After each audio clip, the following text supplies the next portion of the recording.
믿지 않는 사람들은 항시 우리에게 말하는 것이 뭡니까?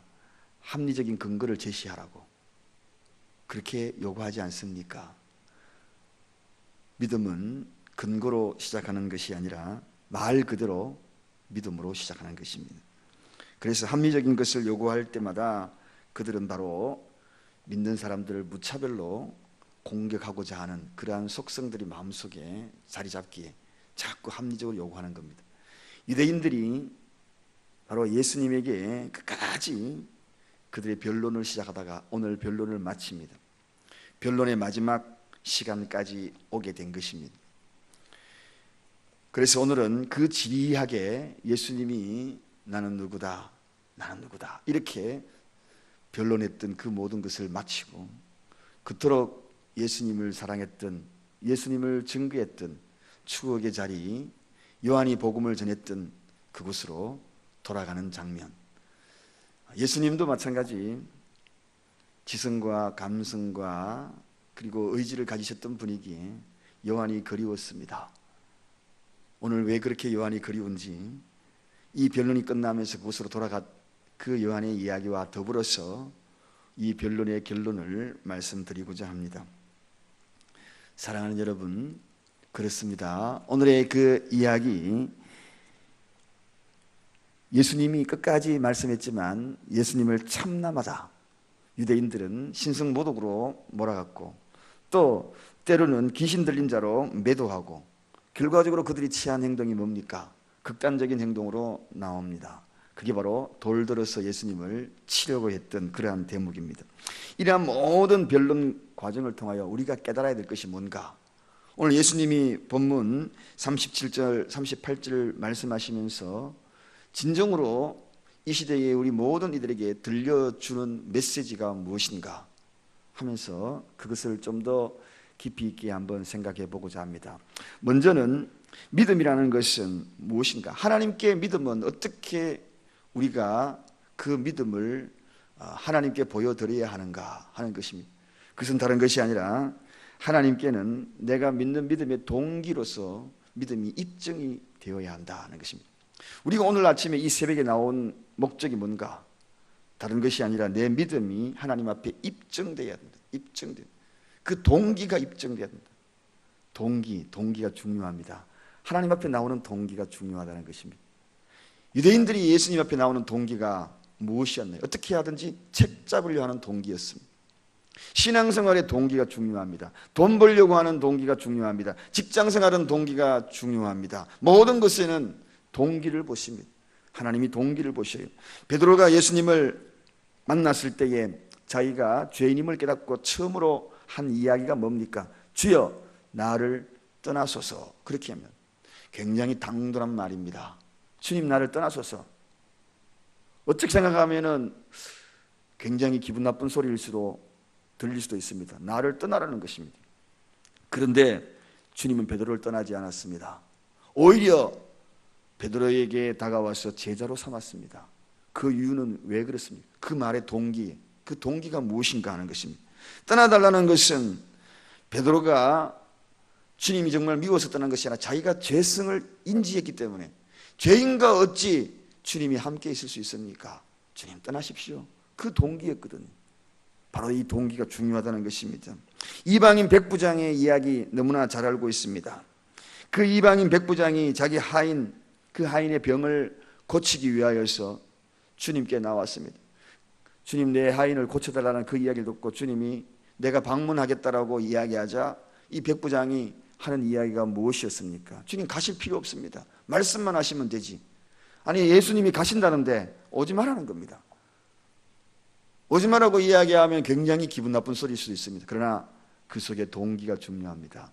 백부장이 이야기한 그 동기는 오시지 않아도 말씀만 하면 나는다는 그 믿음이 근본적으로 바탕에 있었다는 것입니다. 어마어마한 믿음을 발견하고 예수님이 말씀하시는 것이 무엇이었나요? 내가 이스라엘 중에 이렇게 큰 자를 처음 봤다. 그렇게 인정하거든. 여러분 오늘도 우리가 신앙생활 하면서 하나님 앞에 나오는 이 동기가 뭐냐? 새벽에 와가지고 눈물을 흘리면서 기도하는데 그 기도의 궁극적인 동기가 무엇인가? 기도의 응답을 간절히 바라고 있는데 간절히 바람의 그 동기가 무엇인가? 그것이 중요합니다. 사랑하는 여러분, 여러분들은 신앙생활의 동기가 무엇입니까? 오늘 아침에 이 새벽에 나와서 엎드리는 이 새벽 기도를 깨운 동기가 무엇인가요?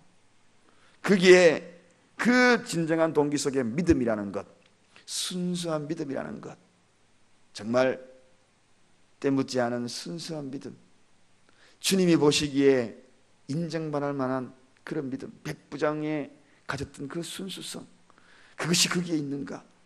베드로처럼 죄를 인지하고 주님, 나는 도저히 내 머리를 들고 있어 주님을 바라볼 수 없습니다 하는 그러한 죄성의 깨달음의 동기가 있는가? 오늘 바로 그 이야기를 37절 38절의 이야기가 바로 그 이야기입니다.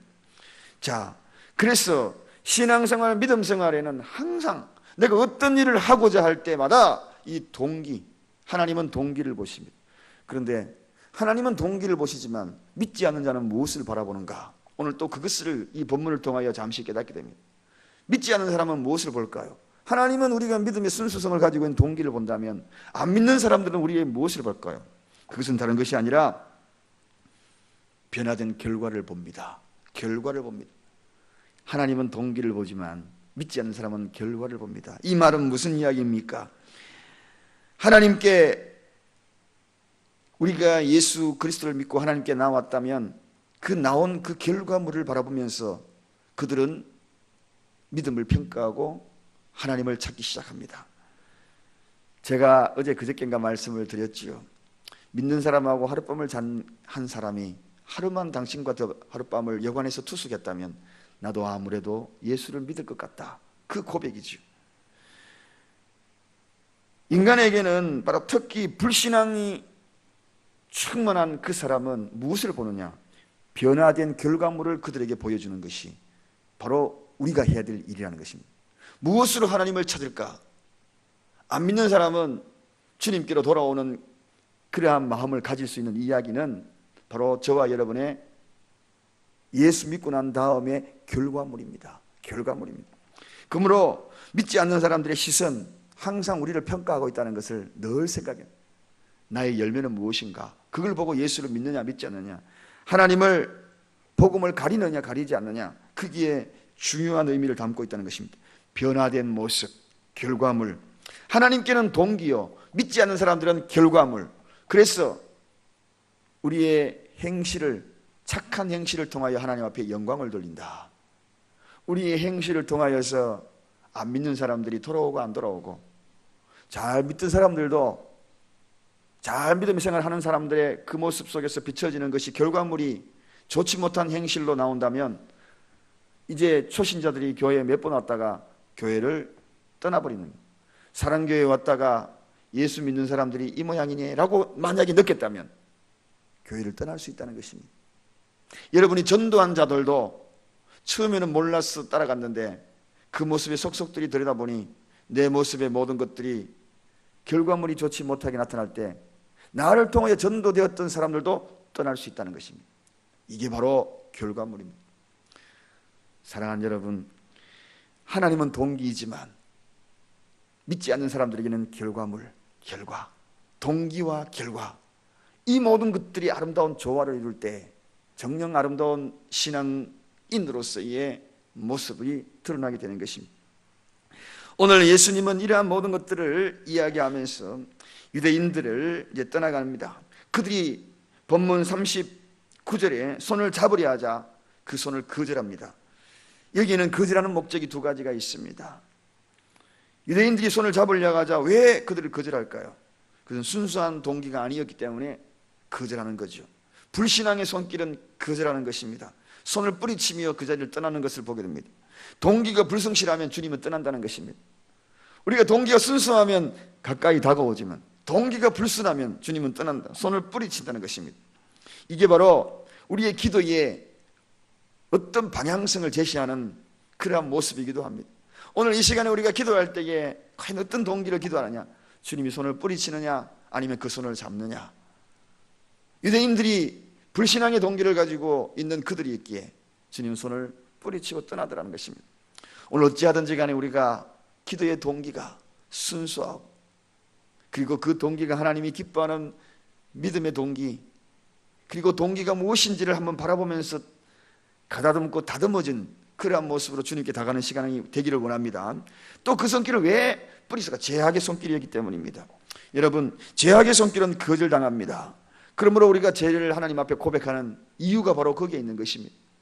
오늘 새벽에도 우리가 하나님 앞에 나와서 제일 먼저 하는 기도의 방법이 뭡니까? 죄성을 씻는 것입니다. 그래야 그분은 다가오시는, 죄와는 자꾸 멀어진, 죄를 인지하고, 그래서 세례 요한이 그토록 외치는 거 아니겠습니까? 주님 앞에 나오면 가장 먼저 앉는 자리는 주십시오라고 하기 이전에 그릇을 비우는 것이 중요하지. 담을 수 있는 그릇이 준비하는 것이 더 중요하다는 것입니다. 죄악의 손길은 항상 주님과의 담을 쌓고 주님을 떠나게 하는 것이기 때문에, 오늘 그래서 주님이 오늘 그 유대인들의 손길을 버렸던 겁니다.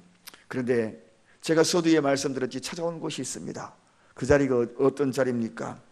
요한이 처음 세례를 주던 곳, 요한, 그 요한을 생각한 겁니다. 그 요한을 찾아서 요한이 복음을 전했던, 세례를 줬던 그 자리로 오늘 예수님이 오신 것을 봅니다. 그러면서 사람들의 이야기들이 쭉 40절 41절에 기록된 내용들을 보게 됩니다. 자, 40절 한번 가보겠습니다. 40절 41절 읽겠습니다. 시작. 다시 요단강 저편 요한이 처음으로 세례 주던 곳에 가서 거기 거하시니 많은 사람이 왔다가 말하되 요한은 아무 표적도 행치 아니하였으나 요한이 이 사람을 가리켜 말한 것은 참이라 하더라. 그렇게 소개합니다. 참말을 하였다는 것입니다. 요한은 아무런 표적도 행하지 않았다. 성경을 자세히 들여다보십시오. 요한이 표적 행한 일이 있는가 없는가? 아무것도 없어요. 능력 행한 일이 있는가 없는가? 초자연적인 능력으로 사람 고치고 치료하고 예언하고 뭐 그런 이야기들을 요한이 한 이야기가 아무것도 없어요. 그런데 이 요한이 여자가 낳은 중에서 가장 큰 자로, 가장 믿음이 좋은 자로 평가받았다. 그거 왜 그럴까요? 왜 그러냐는 것입니다. 진짜 위대성은 어디 있는가? 신앙의 위대성은 능력 행하는 것이 아니라는 것입니다. 신앙의 위대성은 예언하고 병 고치고 하는 것보다 더 위대한 것이 있다는 것입니다. 그게 뭡니까? 그것은 바로 다른 어떤 능력을 행하기 전에 참말을 하였더라. 참말을 하였더라. 뿐만 아닙니다. 예수 그리스도의 복음을 전하다가 나를 버리는 것입니다. 그게 가장 큰 능력이에요. 예수님을 전하다가 핍박받는 것이 가장 큰 능력이에요. 예수님 전하다가 매 만난 것이 가장 큰 능력이에요. 능력 중의 능력은 예수 전하다가 죽어가는 것이 가장 큰 능력이에요. 오늘날 많은 사람들이 착각하고 있어요. 능력 달라고. 능력 있는 교회가 어디냐고. 능력 있는 교회를 찾아다닙니다. 정령 능력 있는 교회, 예수님이 평가하는 가장 큰 위대한 교회는 어떤 자리인가? 예수 때문에 매 맞는 거예요. 예수 때문에 사랑 전하는 거예요. 예수 때문에 핍박받는 거예요. 참말을 하는 교회입니다. 진실성이 있는 교회입니다. 순수한 교회가 여자가 낳은 자중에 가장 큰 자라. 사랑하는 여러분, 우리 교회는 큰 능력, 병 고치고 예언하고 막 엄청난 능력이 그 교회에 있더라 해서 몰려오는 교회가 아니라 참말을 하고 순수하고 예수 때문에 때로는 한 해 얻어맞아. 그렇지만 왼밤을 맞고 오른밤도 내밀 줄 아는 그러한 교회, 그러한 성도들이 모이는 교회, 예수 때문에 핍박받아가 눈물 질질 짜면서도 오는 교회, 예수 때문에 마지막에는 내가 버림을 받아도 나는 포기할 수 없다라고 발걸음을 옮기는 교회, 그 교회가 가장 능력 있는 교회, 그런 교회가 바로 제이랜드입니다. 그런 교회가 바로 예수 사람들이 모이는 교회예요. 그런 사람들이 예수 사랑을 가지고 모이는 아둘람에 모인, 다윗을 추정하여 아둘람에 모인 400명의 절름발이도 있고 장애자도 있고 상처난 자도 있고, 그러나 그들이 진정 모인 이유는 능력을 찾아 구한 것이 아니라는 것입니다. 그 장소가 진짜 아름다운 교회, 그들을 통하여 다윗 왕국을 만들었듯이 오늘 그들을 통하여 예수 그리스도의 나라를 건설해 나가는 것입니다. 오늘 이 시대에 정령 아름다운 여자가 낳은 가장 아름다운 교회, 그런 성도, 오늘 그 모습이 그 이야기를 하면서 주님이 오늘 이 말씀을 논쟁을 마칩니다. 변론의 결론을 마치는 겁니다. 저와 여러분이 예수님이 정령 이야기하시는 이 말씀이 무슨 뜻인지 다시 한번 깨닫고 동기로 그리고 결과로 믿음을 입증시키고 그리고 참말을 하고 순수성을 가지고 진실성을 이야기하고 능력 없어도 예수 때문에 죽어가는 아름다운 교회, 하나님의 미랄이 되는 교회가 되기를 간절히 축원드립니다. 기도하겠습니다. 하나님 아버지 감사합니다. 오늘도 하나님께서